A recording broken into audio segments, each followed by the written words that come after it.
Hello. We have a special guest. How fun on this channel. This is Scythe from Witch and Scythe. Hi. And we just did a video, kind of like a part one on her channel.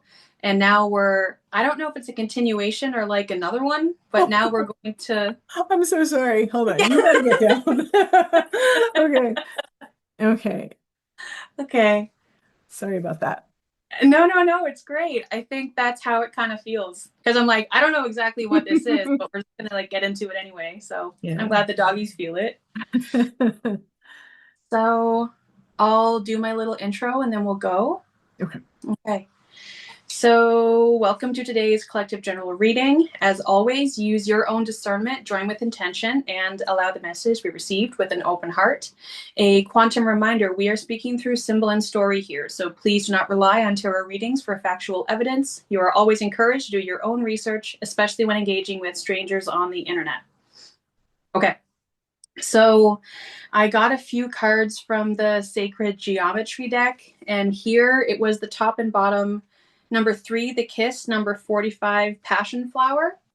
But all I'm getting from this is really 3, 4, 5, but it's coming out of order. Again, from this alchemical deck, I have 48 and 57. So it's like, and it's going up and going up. There's some repetition, but it's kind of like riding on the back of a motorcycle. Like you're just kind of getting every pothole along the way. And the reading that we just did was, I don't even know how to kind of like phrase that, but talking about turning inward for what is coming outward is one way to say it. And so perhaps there's something like banging at the door kept coming out. I was getting this alchemical deck, and this card just flipped out. It's granite, the crystal for birth, death, and rebirth. So I am getting scorpionic energy. I am getting change, transition, something new. And on the bottom here, I have number 51, Sky Lightning Star. The last card of my part on the previous reading was the Six of Swords. And if you're on my channel, you know that the Seven of Swords doesn't die here. So I'm getting there's something of the continuance of a re-beginning. So there's been this cycle that keeps going over and over and over and over. I'm seeing all of these circles actually, now that I say it. And then here on number 48, it's like the circle, the cyclical golden here is split in half, which is actually very interesting for everything inner to outer.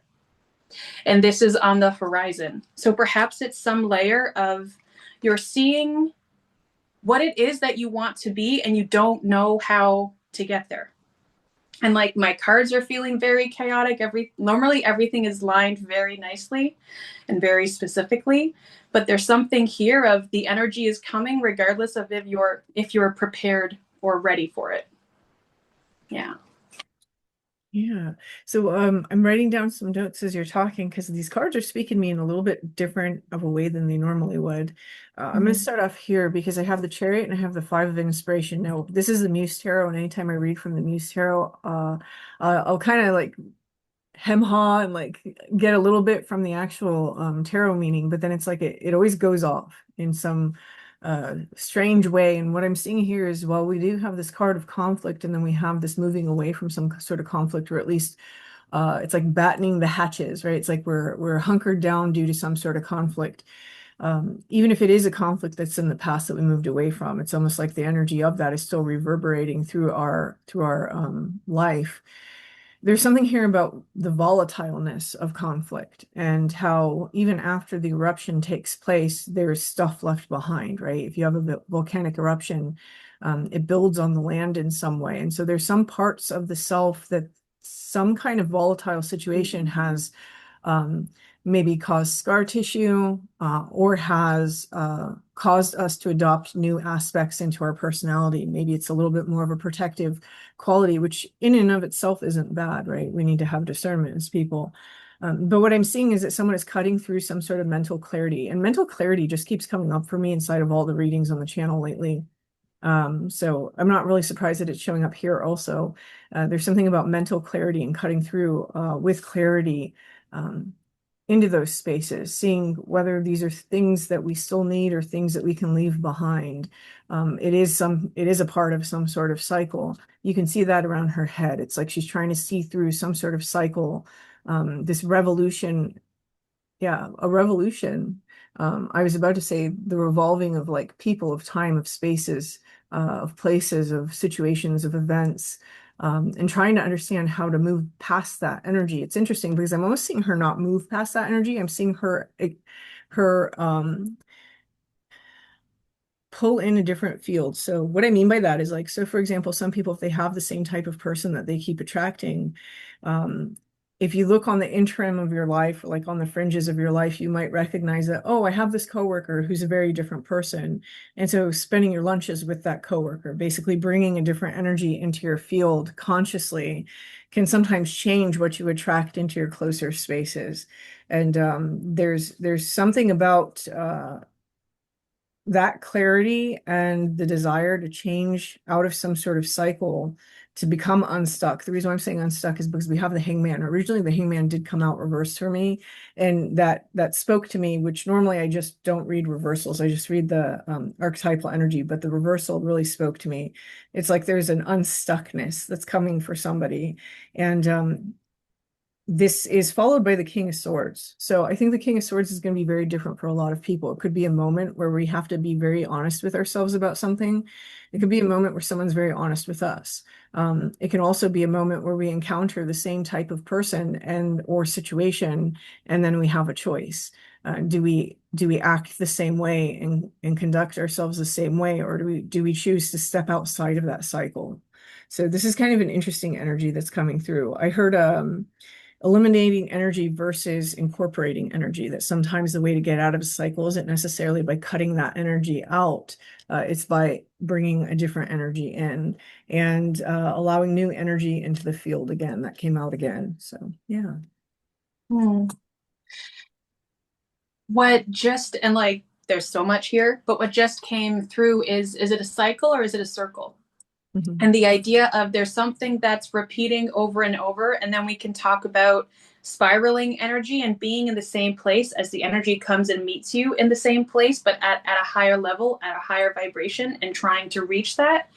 But as all of these four came out in a row, we have all of these like moons and circles. It's constant, it's not stopping. And I think this can happen a lot with people who may identify as being neurodiverse or some sort of trauma where their brain keeps them on this loop feed over and over and over, and then becoming obsessive of something and trying to find an answer to a completion of. Here, the Four of Wands came out, which came out twice in the previous reading, and which normally is the 444 collective for me, but it came through now in terms of internal family systems, which is worth a Google to look into. But the idea of all of this inside of you and not knowing what to do with it, not knowing where it wants to go. I have Mayan, Dream, Chicana, and Ka from the Sacred Geometry deck, and they're all circles, but these two are a little chunky, a little clunkier. I wouldn't call it conflict because I don't want to project that onto like sacred symbology in this moment, but there's something of you want a circle and you have a square and you don't know what to do with that. You feel like you need to chisel away at the corners. You feel not that you're missing something, that you have too much, that you have wrong. And I look here at this card, which is the actual back of the deck. So again, the front and bottom is the exact same, except for the color that's shading it. I also had the Hanged Man come out with the World. So again, thinking of everything that you want, reframing. Is it what you want, or is it what you feel you're supposed to want? And there's that pressure to it. I had the Ace of Swords come out with the Queen and King of Swords back to back. So the idea of having this mental clarity came through for you earlier, but like this grounded mental clarity, but not knowing what you want to do with this sword. Again, tuning back in with this Seven of Swords energy. It's It's like trying to go on a diet and making a healthy decision. And honestly, one healthy decision is awesome. It doesn't need to be doing all of it at once or finding this completion or trying to get to the end of a spiral. See all of the started circles you have inside yourself that are spiraling out as you are spiraling. Tune inward, come inside of yourself to see which circles can close. It's not about carrying everything around all the time unfinished. Sometimes you are able to have the simplicity of a circle, and it doesn't mean that what happened didn't happen or the stress that's around you doesn't exist, but there is a completion even if it's not over. Oh, I love that. Yeah. And I pulled this card as you were talking, and when I pulled it, I heard that song Under Pressure. Like it's something about under pressure and like relieving the pressure, releasing the pressure off the self. That kind of came out in the part one of the reading. Releasing the pressure, like taking the seriousness off of something. It's almost like I'm getting the vibe of a person who it's like this internal conflict or the conflict that we moved away from and the layers that we've added onto the self because of it. Sometimes from a survival standpoint, sometimes because it's just the process of healing. It's almost like we have this seriousness about, oh, if I'm not able to remove these things or I'm not able to work through this, there's something wrong with me.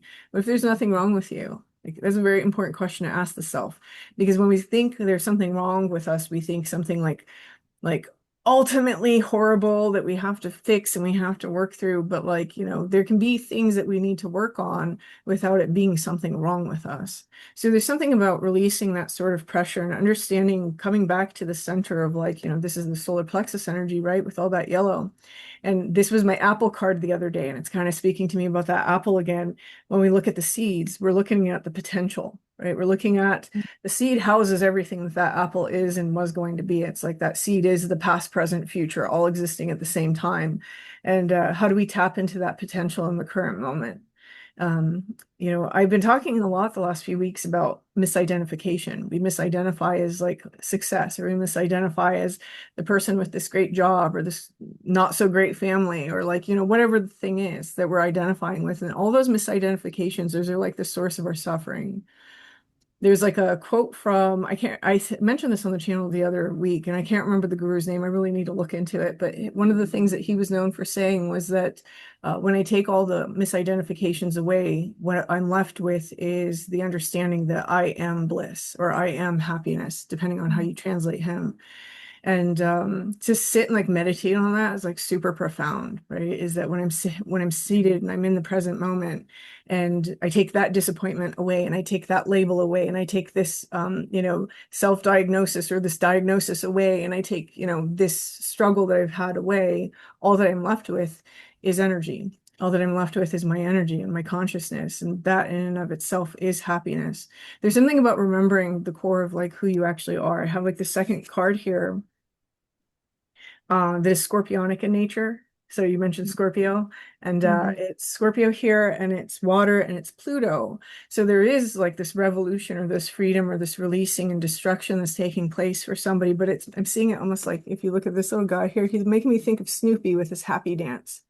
It's like being loyal to what you love, recognizing the things in your life that do make you happy, even if there's just a few of them, and expanding on that, allowing yourself to really embrace those things, almost as like a guiding light to allow some sort of transformation to take place.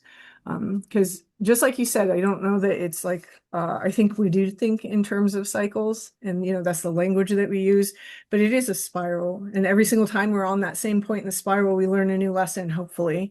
And then we learn a lesson, and then we learn a lesson. And before you know it, it's cycled out of our life in some way.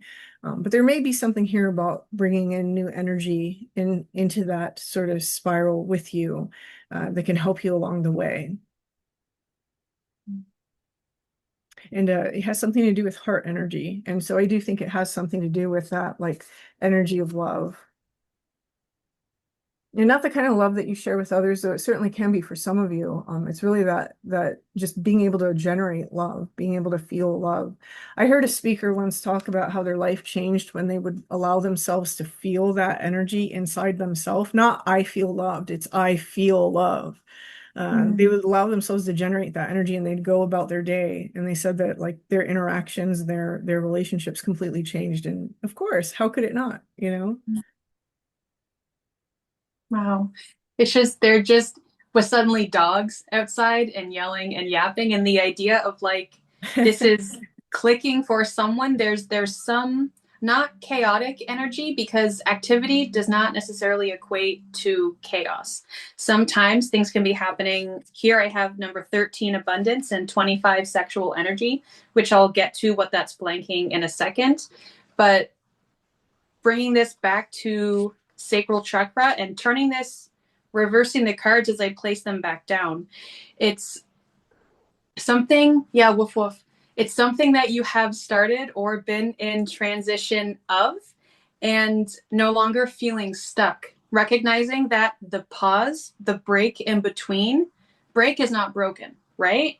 Um, Earlier when I had these alchemical cards come out, this one I had upside down. I didn't know what it was, but I got something from tarot that was explaining the energy or poignancy with the energy, however I want to phrase it.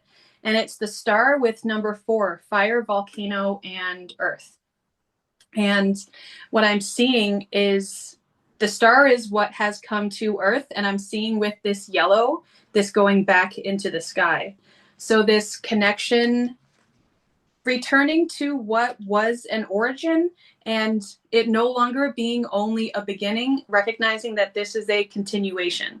I know that we talk about times before, but explicitly it's the plurality of it. It's that there's multiple before. Mhm. Here the lightning came through. And again, it's this it would be so much easier. It wouldn't be cool, but it would be so much easier if everything had like a simple answer and it had an ending. And what came through the other day in channeled messaging is just like laughing, like there is no ending. There's literally not. There's a pause. It's everything is a semicolon.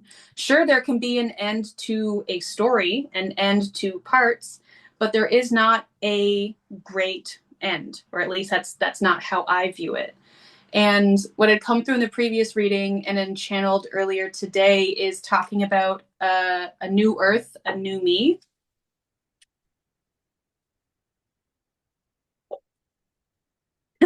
Number 26, me time. Enjoy your company. But again, it's this yellow tying back in with solar plexus energy. It's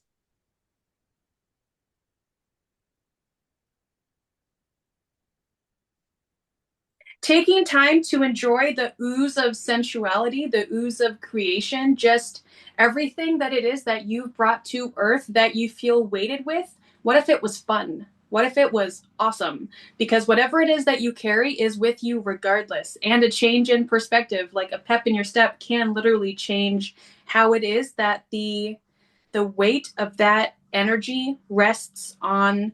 I know that we use the phrase of like our shoulders, but specifically it's connecting with different areas in your chakra. And so what started as weight could turn into pressure, could become block.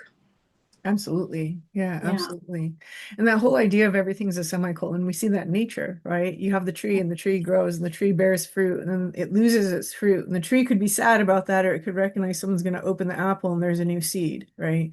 There's always like this continuation. There's always the next chapter, the next story, and it starts with potential. So every ending that happens in our life, every carpet out from under the feet, and it's just the next chapter that starts with a very beautiful potential.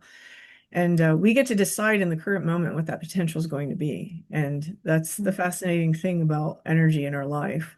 It's the potential inside this apple was up to the former tree. So yeah, I don't know. There's a very interesting energy that's coming through all of this. It's like it almost feels a little bit like things are picking up a lot. So I don't know if someone is actually experiencing that things are starting to move. I almost feel like someone's starting to pick up in their internal landscape as they're stuck in some space. And that's where the profound moments happen, right? That's why we need to be stuck sometimes inside of our lives. It gives us the opportunity to do that deep dive And then when we're done doing the deep dive and we become complacent in that space, that's when the rug gets pulled to allow us to move on. So yeah, the things that seem negative inside of our life are very, very rarely actually negative. It's our interpretation, our perspective of it, and the things that we hold on to that make it feel that way. I think that whoever this message is for, because you are stepping into this energy of greater love, I don't think you're going to take it that way when the next phase happens. You know, the opening of the door very rarely looks like the opening of a door. It usually looks like the closing of one. Mm.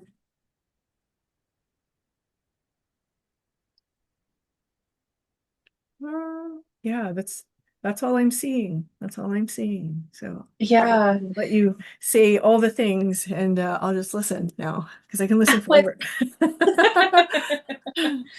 the I didn't think there's any more cards, but like I could talk literally forever. But what had come through earlier today, which has come through for me like a few weeks ago, weeks to month, when Orion was really coming through very Oh loudly, yeah. is don't take things too seriously. You know what I mean?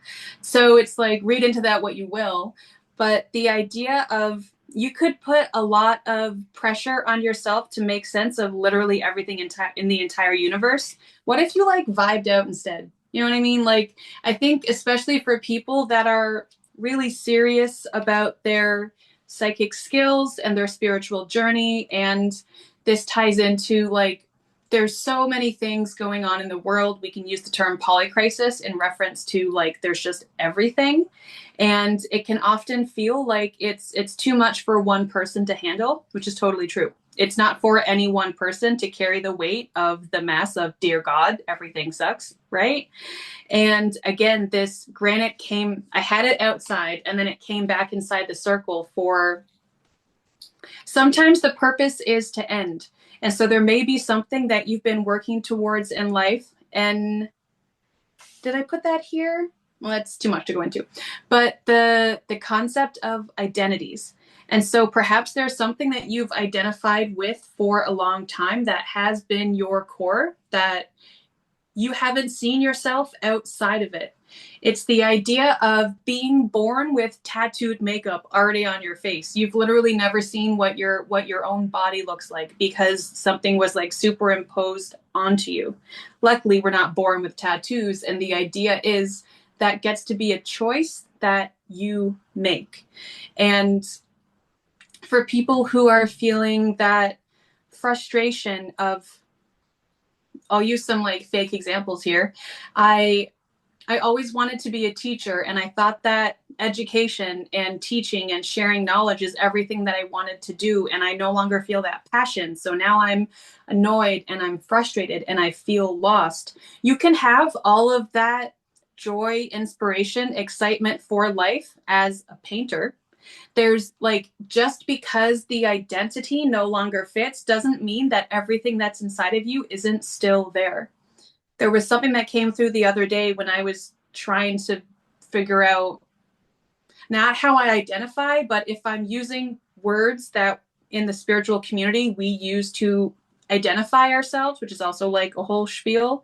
Um, for me, it came through as less of a medium, more of a middle, right? So it it doesn't need to be exactly what everyone else says. And even in the words that, as I want to like take this ring off, so it's like there is something that you want to shed, you want to remove, do it. I'm always like, you go, Glen Coco. Like, you don't need to sit what has been put upon you, even and especially when you are the one that put it upon yourself. So enjoy the death process. There's more after it. So Yeah, yeah, yeah, I love it. awesome. Is that it? I Calling think it? so. I think so, yeah. Yeah. Yeah, Thank you. This yeah, has thank been you. awesome. I really enjoyed it. Yeah. Um, and to say the YouTube things, if this message resonated with you, you can like this video, comment down below, and subscribe to hear from me more often. You can obviously go down to Scythe's channel. I'll have that link in the description. She's wonderful. And also in the description is a link to my Substack, which hosts the 444 Collective, which is where the signal is active. Stay tuned. So, okay, thank you. Bye.